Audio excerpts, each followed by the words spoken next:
காலத்துக்கு முன்னாடி நடந்த விஷயம் இது. வீர்வரான்னு பேர் கொண்ட ஒரு பையன் இருந்தான். அவன் ஒரு பெரிய கப்பல்ல வேலை செஞ்சுக்கிட்டு இருந்தான். அவன் தன்னோட கடல் பயணத்தின் போது ரொம்ப வேகமா அடிச்ச புயல் காத்துல அவனோட கப்பல் சேதமாயிடுச்சு.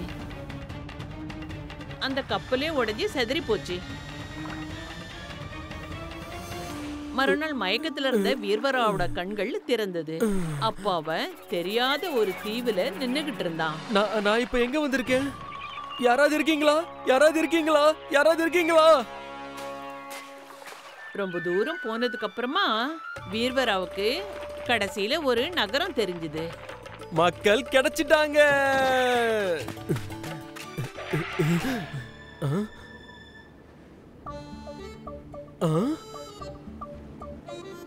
இங்க இருந்த ஜனங்கள்லாம் எங்க போயிட்டாங்க? யாருமே கண்ணுக்கு தெரியல.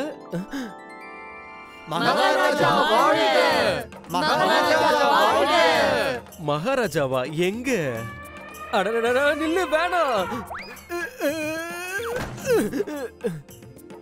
ஆமா, இங்க என்ன நடக்குது? நீங்க இப்ப என்ன எங்க கூட்டிட்டு போறீங்க? இந்த தீவு பார்க்கிறதுக்கு எந்த அளவுக்கு அழகா இருக்குதோ, இங்க இருக்கிற விதிகள் ரொம்பவே விசித்திரமானவைகள்.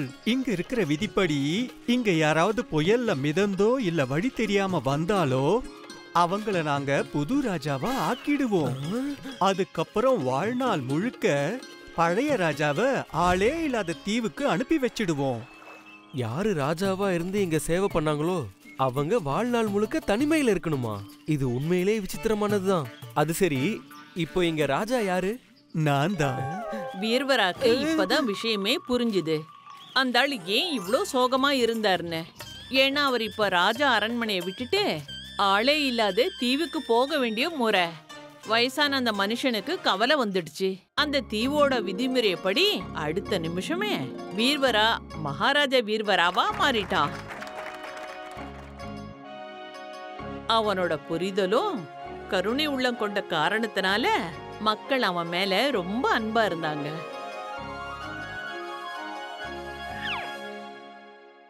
ஆனா இதுக்கிடையில ஒரே ஒரு விஷயம் இருந்தது. அது புத்திசாலியான வீர்வராவோட மனச அவனை எப்பவும் உறுத்திக்கிட்டே இருந்தது.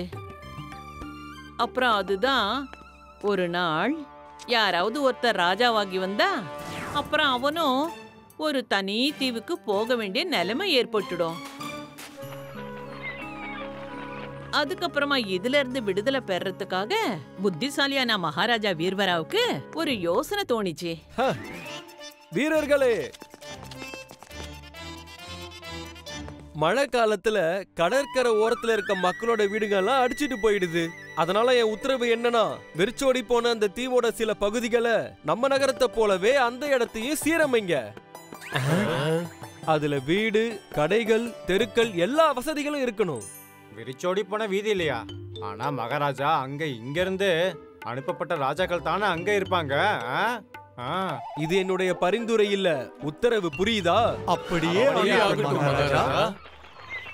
மகாராஜா வீர்வராவின் உத்தரவின்படி ஆளே இல்லாத அந்த தீவோட அடர்ந்த காடுகளை வெட்டி அதை மேம்படுத்துறதுக்கான பணிகள் துவங்க ஆரம்பிச்சிடுச்சு.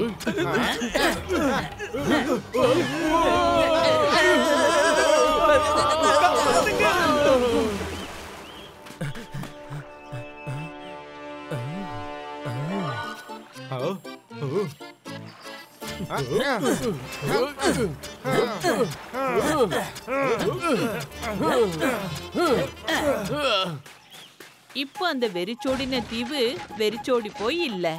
வெறிச்சோடின மாதிரி இல்லாததுனால யாராவது ஒரு புது ராஜா வந்ததுக்கு அப்புறம் கூட புத்திசாலியான வீர்வராவுக்கு அங்க போய் இருந்தா கூட எதை பத்தியும் அவர் கவலைப்பட மாட்டாரு.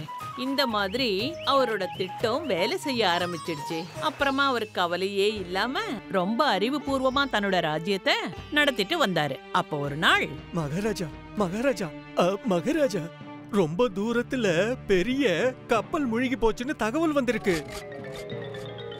மன்னிச்சிடுங்க மகாராஜா, இந்த மாதிரி எப்பெல்லாம் நடக்குதோ அப்ப யாராவது மிதந்து இந்த இடத்துக்கு வந்துடுறாங்க. அதுக்கு அர்த்தம் என்னன்னா, இதுக்கு அர்த்தம் உங்களோட புது ராஜா வர போறாரு. ஆமாங்க மகாராஜா. அப்புறம் அதை விட ரொம்ப கஷ்டமான விஷயம் என்னன்னா, அந்த முழுகின கப்பல்ல நம்ம எதிரியோட கொடி இருந்தது. அவங்களுக்கு ரொம்ப நாளா நம்ம தீவை அடையணுங்கிற எண்ணம் இருந்தது. அப்புறம் நம்ம தீவோட விதிமுறைகள் படி அவங்களோட ஆட்கள் யாராவது இங்க வந்துட்டாங்கன்னா அவங்கள நாம இந்த தீவோட ராஜாவா ஆக்கி ஆகணும். இந்த செய்தியை கேட்ட உடனே தீவோட மக்கள் எல்லாம் யோசிக்க ஆரம்பிச்சுட்டாங்க. அப்புறம் ரொம்ப சோகமாவும் ஆயிட்டாங்க. அப்புறம் அவங்க எல்லாரும் மகாராஜா வீர்வரா மேல அதிகமான பாசம் வச்சிருந்தாங்க. அதே சமயம் பாசமும் நட்பும் வீர்வராக்கு அவங்க மேலயும் இருந்தது. அதனால வெளியாட்கள் யாராவது வந்து அவங்களுக்கு எந்த விதமான கஷ்டமும் கொடுக்க கூடாதுன்னு நினைச்சாரு. அதுக்காக அறிவுபூர்வமா ஒரு திட்டத்தை யோசிச்சாரு. நீங்க உங்க ராஜாவை மாத்தியே ஆகணும். விருப்பம் இருந்தாலும் இல்லனாலும் நாம ஏன் இப்படி பண்ணக்கூடாது? நீங்க யார விரும்புறீங்களோ அவங்கள ராஜாவா தேர்ந்தெடுங்க. இது எப்படி முடியும் மகாராஜா? விதியின் படி பாத்தீங்கன்னா முழுகி தடுமாறி வர ஆளு எங்களோட ராஜாவா இருப்பாரு. அந்த மாதிரி வந்த ஒரு ஆளு நமக்கு பிடிச்சவரை எப்படி இருக்க முடியும்? இப்ப ராஜாவா நான் இருக்கேன். இப்ப ராஜாவால விதிமுறைகளை உருவாக்கவும் முடியும், அதை மாத்தவும் முடியும். அந்நியன் எல்லாருமே நல்லவனா இருக்க முடியாது. அப்புறம் தான் ராஜ்யத்தை ஒரு அந்நியன் இல்லனா எதிரி கையில கொடுக்கறது புத்திசாலித்தனம் கிடையாது. ஆமா, நீங்க சொல்றது சரிதான் சொல்றாரு. ஆனா இந்த விஷயத்துல நம்மளால என்ன பண்ண முடியும் மகாராஜா? செய்ய வேண்டியது நீங்க இல்ல நான். இங்க இருக்கிற பிரஜைகளோட நன்மைக்காக நான் இங்க ஒரு விதிமுறையை கொண்டு வரேன். நீங்களே உங்களுக்குள்ள ஒரு ராஜாவை தேர்ந்தெடுங்க. ஆனா எங்க கூட இருக்கிற ராஜாவால பாரபட்சம் ஏற்படுற அபாயம் இருக்கு. அதனால நாங்க ராஜாவை வெளியே இருந்து தேர்ந்தெடுத்துட்டு இருந்தோம். இதுக்கும் என்கிட்ட ஒரு யோசனை இருக்கு. அப்படி அந்த ராஜா உங்க விருப்பங்களை பூர்த்தி செய்யலனா, அதுல பாரபட்சம் பார்த்தாருன்னா, ராஜ்யத்தோட முக்கியமான உறுப்பினர்கள் கிட்ட ராஜாவை உடனே விளக்குறதுக்கான அதிகாரமும் உண்டு. அற்புதம் மகாராஜா, அற்புதம். மகாராஜா, நீங்க இப்ப சொன்ன விஷயம் உண்மையிலேயே நல்ல விஷயம். நீங்க சொன்ன விஷயங்களை நாங்களும் ஏத்துக்கிறோம். அப்புறம் மகாராஜா, இப்படி ஒரு விஷயம் இருக்குன்னா நீங்க ஏன் எங்களுக்கு எப்பவும் எங்க ராஜாவா இருக்க கூடாது? இல்ல நண்பா, நான் இங்க இருந்து விடை பெறறதுக்கான நேரம் வந்துருச்சு. நீங்களே உங்க ராஜாவை தேர்ந்தெடுக்கிற முறை வந்துருச்சு.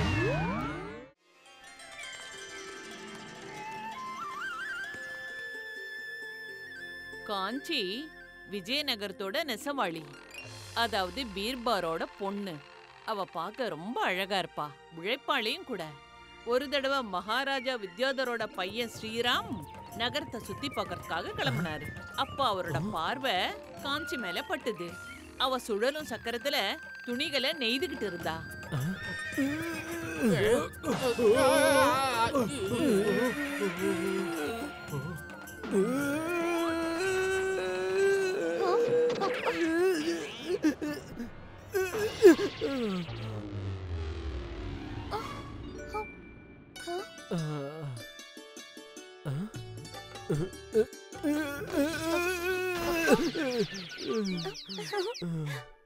காஞ்சியோட அழக பார்த்துட்டு இளவரசர் ஸ்ரீராம் அவளை பார்த்தபடியே இருந்துட்டாரு.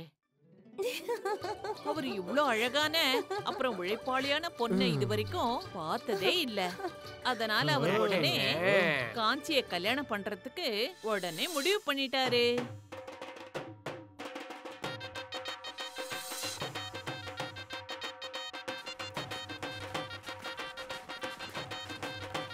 அப்புறம் கல்யாணம் பண்ணி அவளை அரண்மனைக்கு கூட்டிட்டு வந்தாரு. காஞ்சிக்கு அரண்மனையில எல்லா வசதிகளும் இருந்துச்சு. ஆனாலும் அவ சந்தோஷமா இல்ல. ஏன்னா சின்ன வயசுல இருந்தே தன்னோட வேலையை தானே செஞ்சுக்கிற பழக்கம் இருந்தது. ஆனா அவளுக்கு இங்க எப்பவுமே முன்னாடியும் பின்னாடியும் வேலைக்காரங்க இருந்துகிட்டே இருந்தாங்க. அதனால அவளுக்கு எந்த ஒரு வேலையும் செய்ய வேண்டிய அவசியம் இல்லாம இருந்தது. அதனால அவ அரண்மனையில இருந்தும் கூட ரொம்ப சோகமா இருந்தா. காஞ்சி சோகமா இருந்ததை பார்த்துட்டு அவளை சந்தோஷப்படுத்துறதுக்காக இளவரசர் அவளுக்காக புது புது துணிமணிகள், நிறைய நகைகள், அப்புறம் விதவிதமான உணவுகளையும் வரவழைச்சாரு. ஆனாலும் காஞ்சிக்கு சந்தோஷமே இல்ல.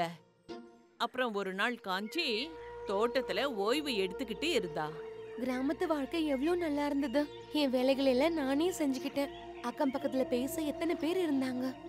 இங்க வேலை செய்யறதுக்கு எந்த வேலையும் இல்ல, பேசுறதுக்கு யாரும் என் பக்கத்துலயும் இல்ல.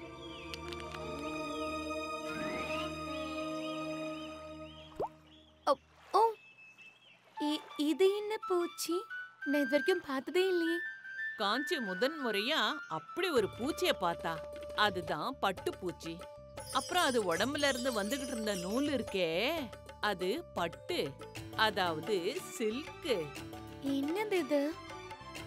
ஏதோ நூல் மாதிரி வந்துகிட்டே இருக்கு. இது எவ்வளவு மென்மையா இருக்கு. இந்த நூலை வச்சு என்னால நல்ல உடைகளை செய்ய முடியும். வீரர்களே, சொல்லுங்க இளவரசி. இந்த மரத்துல இருக்கிற எல்லா பட்டுப்பூச்சிகளையும் எனக்கு எடுத்து கொடுங்க. அது எல்லாத்தையும் வெந்நீர்ல போட்டு இந்த மாதிரி நூலை எடுங்க.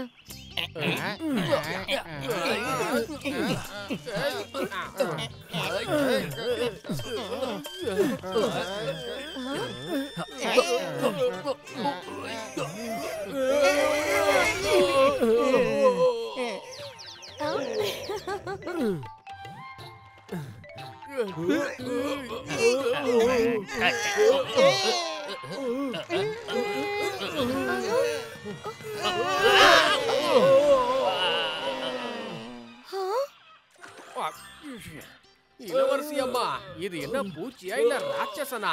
விடவே மாட்டேங்குது. காப்பாத்துங்க. உத்தரவுப்படி வீரர்கள் மரத்துல இருந்து எல்லா பட்டுப்பூச்சிகளையும் சேகரிச்சு அத கொண்டு வந்து வெந்நீர்ல போட்டுட்டாங்க. அதனால நிறைய பட்டு நூல்கள் தயாராச்சு. இத பார்த்து காஞ்சி ரொம்ப சந்தோஷமாயிட்டா.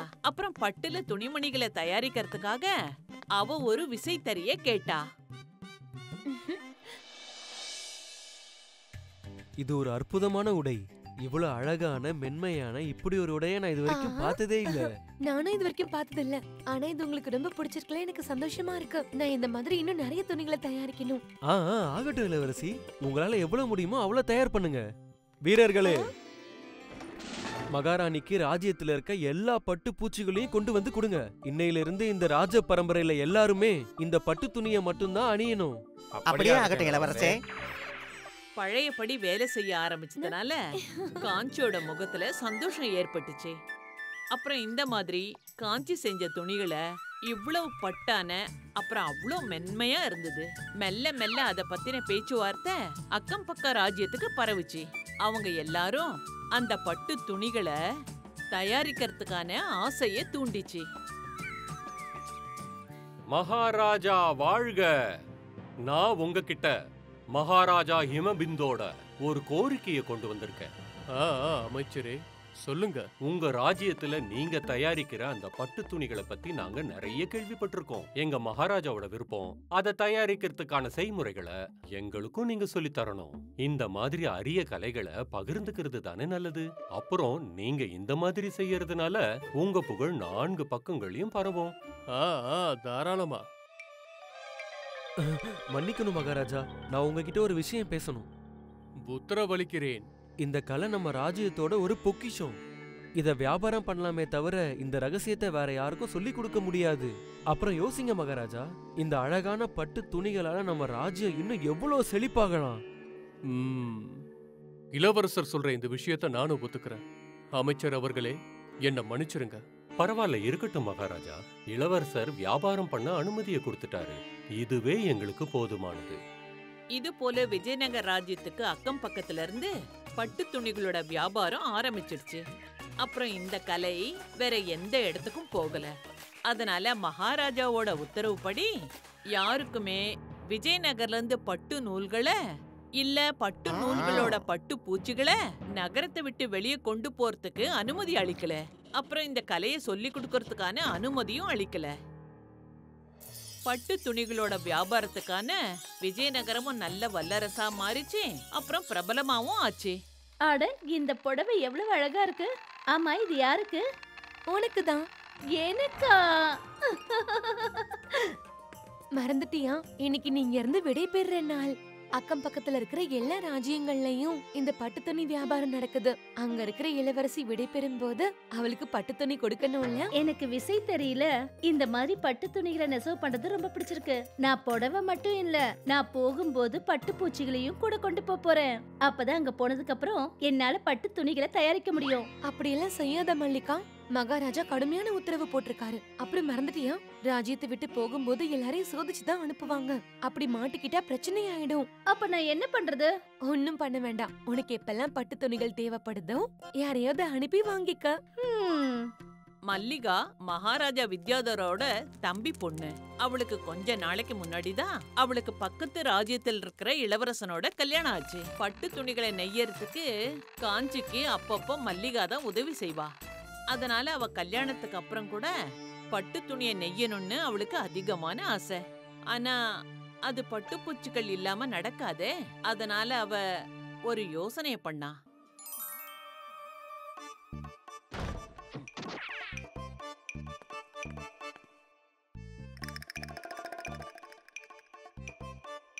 இப்ப பாக்குறேன் நான் இத கொண்டு போறதுக்கு யாரு எனக்கு தடை போடுறாங்கன்னு.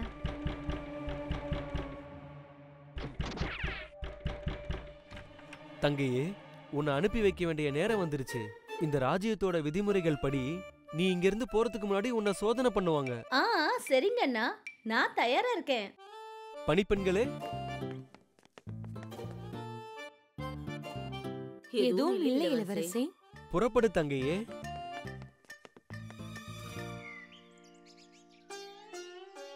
மல்லிகா ரொம்ப புத்திசாலித்தனமா தான் கூட பட்டுப்பூச்சியை எடுத்துக்கிட்டு இன்னொரு ராஜ்யத்துக்கு போயிட்டா. அப்புறம் அங்க போய் பட்டு துணிகளை தயாரிக்க ஆரம்பிச்சா. மல்லிகா பட்டு துணிய நெசவு பண்ற கலைய அவ விஜயநகரத்துல கத்துக்கிட்டா. அது எல்லாருக்குமே ரொம்ப பிடிச்சு போச்சு. அதனால விஜயநகர் பேரும் மகாராஜா பேரும் தொலைதூரத்தில் உள்ள ராஜ்யங்கள் வரைக்கும் பரவிடுச்சு. அப்புறம் விஜயநகர் பட்டு வியாபாரிகளுக்கு கூட நல்ல பேர் கிடைச்சது. மகாராஜா இந்த ஒரு விஷயத்த நல்லா உணர்ந்தாரு. அதாவது அற்புதமான கலை மறைக்க கூடியதில்ல, சொல்ல வேண்டிய விஷயம். அதனால பட்டு துணியை நெய்யற கலையை கத்துக்கிறதுக்காக அனைத்து மக்களுக்கும் விஜயநகர கதவை திறந்து வைத்தார். பல வருஷங்களுக்கு முன்னாடி கடல்ல ரொம்ப தூரத்துல ரொம்பவே அழகான ஒரு ஐலண்ட் இருந்தது. அங்க பெரிய பெரிய மரங்கள், அழகான குளம், அதுக்கப்புறம் சுவையான தண்ணீரை கொட்டுற அருவி இருந்தது. அட ஆமா, இங்க இருக்கிற ஒரு விஷயத்த நான் சொல்லவே மறந்துட்டேன். இந்த இடத்தோட அரிய வெள்ளை கற்கள், அது மூலமா உலகின் அரிய சிற்பங்கள் உருவாக்கப்பட்டுச்சு.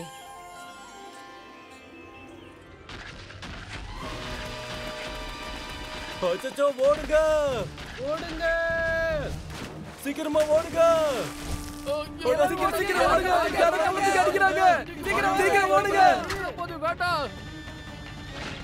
ஏய், கீழே இறங்கு. நீ இப்படிதான் கல்ல கீழே இறக்குவியா? சொல்லு. மன்னிக்கணும் அண்ணா, இன்னும் கொஞ்ச நேரம் ஆகியிருந்தா இந்த கல்லோட பாரத்தால என் படகே மூழ்கி இருக்கும். அதான் எச்சரிக்கை விடுக்காம அப்படி செய்ய வேண்டியதாயிடுச்சு. நீ விசித்திரமான ஆளா இருக்கியே, யாரோட தலையாவது உடைஞ்சிருந்தா என்ன பண்ணிருப்ப? ஓ, விசித்திரமானவன் நானா இல்ல உங்க தீவோட விதிமுறையா? இப்படி எங்கேயாவது கேள்விப்பட்டிருப்போமா? சிற்பங்களை செய்யற கலையை கத்துக்கணும்னா நாமளே கல்லை எடுத்துக்கிட்டு வரணும்னு. பெருசா பேசுறீங்க. முதல்ல உங்க விதிமுறையை சரி பண்ணுங்க, அப்புறம் பேசுங்க. நான் கிளம்புறேன். இவன் சொல்றதும் சரிதான். நம்ம நாட்டோட விதிமுறைகள் தான் தப்பா இருக்கு. தினந்தனம் இந்த கற்களோட தொல்லைகள்ல இருந்து விடுதலை வேணும்னா நாம மகாராஜா கிட்ட பேசிதான் ஆகணும். நீங்க உங்க பிரச்சனைகளை சொல்லுங்க. அது விஷயம் என்னன்னா மகாராஜா, அதாவது நம்ம ராஜ சிற்பி அமர் சிங்கோட சிற்ப கலைகள் ரொம்பவே பிரபலமானது. அதனால ரொம்ப தூரத்துல இருந்தெல்லாம் மக்கள் அவர்கிட்ட சிற்ப கலைகளை கத்துக்க வந்துகிட்டு இருக்காங்க. ஆனா இது நமக்கு பெருமையான விஷயம் தானே. இதுல என்ன பிரச்சனை இருக்கு? பிரச்சனை அது கிடையாது மகாராஜா. பிரச்சனை சிற்பக்கலையை கத்துக்கிற நிபந்தனை. அந்த நிபந்தனை என்னன்னா, யார் சிற்பக்கலையை கத்துக்கிறாங்களோ அவங்க அந்த கல்லை தானே எடுத்துட்டு வரணுங்கிறது தான். இந்த நிபந்தனையால நம்ம கரை கிட்ட வெறும் கற்களாவே குவிஞ்சுக்கிட்டு இருக்கு. அதனால நாங்க வியாபாரம் செய்யறது ரொம்பவே கஷ்டமா இருக்கு. அமைச்சரே, நம்ம ராஜ்யத்துல கற்களுக்கான தட்டுப்பாடு இருக்கா? வர்ற கலைஞர்கள் கிட்ட கல்லை கொண்டு வர சொல்றதுக்கு. நீங்க என்ன பேசுறீங்க மகாராஜா? எந்த இடத்துல தங்கம், வெள்ளி, சாப்பாடு, தண்ணி எதுக்கான குறையும் இல்லாத போது அந்த இடத்துல கல்லோட தட்டுப்பாடு எப்படி இருக்கும் மகாராஜா? அப்படின்னா என்னதான் விஷயம்? அமர் சிங் எதையோ யோசிச்சுதான் இந்த விதிமுறைகளை கொண்டு வந்திருக்கணும். அது நீங்க சொன்னீங்கன்னா அமர் சிங்க இங்க வர சொல்லி அழைப்பு அனுப்பலாமா? வேண்டாம். அவரு ராஜ கலைஞர் மட்டும் இல்ல, என்னோட நண்பரும் கூட. அதனால நானே என்னோட நண்பரை பார்க்க போறேன். அப்புறம் மகாராஜா ஹிம்பிந்து தன்னோட மக்களோட அமர் சிங்கோட சிற்ப பள்ளிக்கூடத்துக்கு போனாரு. அங்க மகாராஜாவே வர்றத பார்த்துட்டு எல்லாருமே ரொம்ப ஆச்சரியப்பட்டாங்க. அப்புறம் அமர் சிங் மகாராஜா இங்க வர்றதுக்கான காரணத்தை கேட்டாரு. அதுக்கு மகாராஜா சிற்பக்கலைய கத்துக்கிறதுக்காக கற்களை கொண்டு வர்றதுக்கான தனிப்பட்ட விதிகளை பத்தி கேட்டாரு. மகாராஜா, நம்மளோட ராஜ்யம் சின்னதா இருக்கு. இங்க இருக்கிற மண்ணு, மரங்கள், செடிகள், அவ்வளவு ஏன் கற்கள், இது எல்லாமே இயற்கை கொடுத்த பரிசு. அப்புறம் இயற்கை நிதானமா யோசிச்சு எல்லா பரிசையும் நமக்கு கொடுத்துருக்க. இந்த மரம், செடி, தண்ணீர், மழை, கற்கள், இது எல்லாமே இந்த விஷயங்கள்ல ஏதாவது ஒன்றை கையாடல் செஞ்சா கூட இயற்கையோட சமநிலை சீர்குலைஞ்சு போயிடும். அதுக்கப்புறம் இங்க எதுவுமே மிஞ்சாது.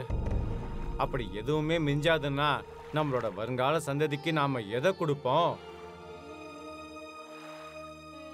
அற்புதம் அமர் சிங், அற்புதம். உன்னோட எண்ணங்கள் என்னன்னு தெரிஞ்சுக்கிட்டதுல சந்தோஷம். இப்ப நாம உங்க பிரச்சனைக்கு வருவோம். நீங்க சிற்பங்கள் கத்துக்க கற்கள் கொண்டு போகிறதுக்கும் வர்றதுக்கும் தனி கரையை உருவாக்குறதுக்கு ஏற்பாடுகள் செய்யறேன். அது மூலமா உங்களுக்கு எந்த ஒரு பிரச்சனையும் வராது. ரொம்ப நன்றி மகாராஜா, இது உண்மையிலேயே ரொம்ப நல்ல விஷயம். மகாராஜா சொல்ல கேட்டு எல்லாரும் சந்தோஷப்பட்டாங்க. ராஜா சொன்னது போலவே கற்களை கொண்டு வரவும் கொண்டு போகவும் ஒரு தனி கரையை ஏற்பாடு பண்ணாரு. அதனால வியாபாரிகளும் தங்களோட வியாபாரங்களை ரொம்ப சந்தோஷமா செஞ்சாங்க. சில வருஷங்களுக்கு அப்புறம் மகாராஜா ஹீமா பிந்தோட இடத்துக்கு அவருடைய மகன் ராஜ்தீப் அரியணை ஏறினதும் அதுக்கப்புறம் எல்லாமே மெல்ல மெல்ல மாற ஆரம்பிச்சிடுச்சு. மகாராஜா ஹீமா பிந்து அப்புறம் புது மகாராஜா ராஜ்தீப்போட யோசிக்கிற வழி ரொம்ப வித்தியாசமா இருந்தது. இவரோட ஒவ்வொரு முடிவும் லாபத்துக்காக மட்டும்தான் இருந்தது. கொஞ்ச நாட்களுக்கு அப்புறம் ஆரம்பத்துல யார் குற்றம் சாட்டினாங்களோ அவங்க மறுபடியும் சிற்ப கலைஞர் அமர் சிங் அப்புறம் கற்களை கொண்டு வர விதிமுறைகளை பத்தி ராஜ்தீப்புக்கு அவங்க சொல்ல ஆரம்பிச்சாங்க. அமர் சிங்க ராஜ அரசவைக்கு வர சொல்லுங்க. மன்னிக்கணும் மகாராஜா, அவரு உங்க அப்பாவோட நண்பர். நீங்க தான் அவரை நேர போய் பார்க்கணும். உங்களுடைய அப்பா கூட இப்படிதான் செய்வாரு. ஒரு விஷயத்தை மறக்காதீங்க, அப்பாவோட இடத்துல இப்ப நான் மகாராஜாவா இருக்கேன். என்னுடைய உத்தரவை உடனே நிறைவேற்றுங்க. கொஞ்ச நேரத்துல புது மகாராஜாவோட உத்தரவின்படி அமர் சிங் தர்பாருக்கு வந்து சேர்ந்தாரு. உங்ககிட்ட சிற்பக்கலையை கத்துக்கிறதுக்கு கற்களை அவங்களே கொண்டு வரணுங்கிற விதிமுறைய நான் இன்னைக்கே இப்பவே தள்ளுபடி செய்யணும்னு உத்தரவிடுறேன். ஆனா மகாராஜா, இதனால நமக்கும் நம்ம ராஜ்யத்துக்கும் பெருத்த நஷ்டம் ஏற்படும். நஷ்டம் லாபம் அதை என் கிட்ட விட்டுடுங்க. ஏன்னா எனக்கு தெரிஞ்ச வரைக்கும் இங்க கற்களை கொண்டு வர விதிமுறைகள்னால பல கலைஞர்கள் இங்க வரவே முடியறதில்ல. அதனால இனிமே அந்த விதிமுறை இருக்காது. அப்புறம் கலைஞர்கள் இங்க வரவும் கஷ்டம் இருக்காது. ஜனங்க வந்தா வியாபாரமும் வரும். வியாபாரம் நடந்தா முன்னேற்றமும் ஏற்படும். ஆனா நான் இன்னும் சொல்லி முடிக்கவே இல்ல. நீங்க இந்த ராஜ்யத்துக்கு நிறைய சேவை பண்ணிருக்கீங்க. அதனால இந்த ராஜ்யம் உங்களுக்கு நன்றி கடன் பட்டிருக்கு. ஆனா இனிமே நீங்க ஓய்வு எடுக்க வேண்டிய நேரம்.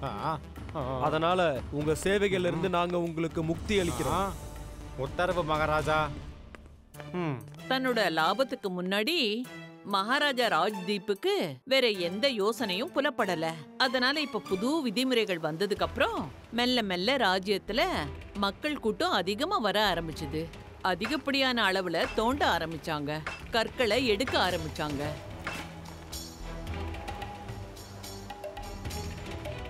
கற்கள் எடுக்க ஆரம்பிச்சதுனால மரங்கள் விழ ஆரம்பிச்சிடுச்சு.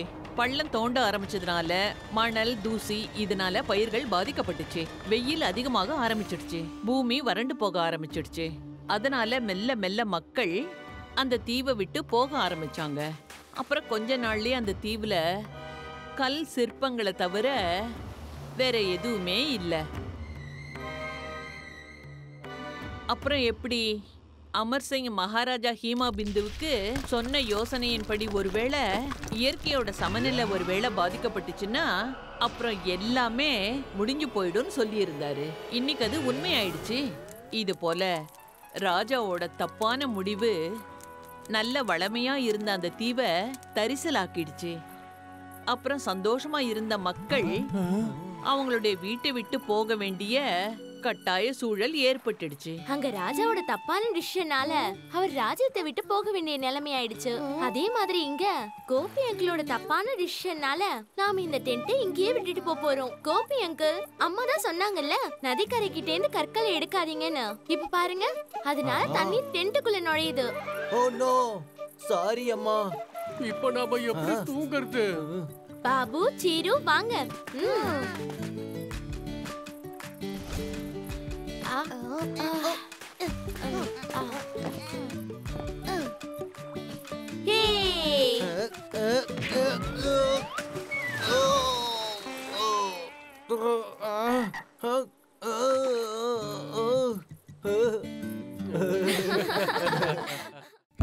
If you like this video, subscribe to our channel Murthy Media.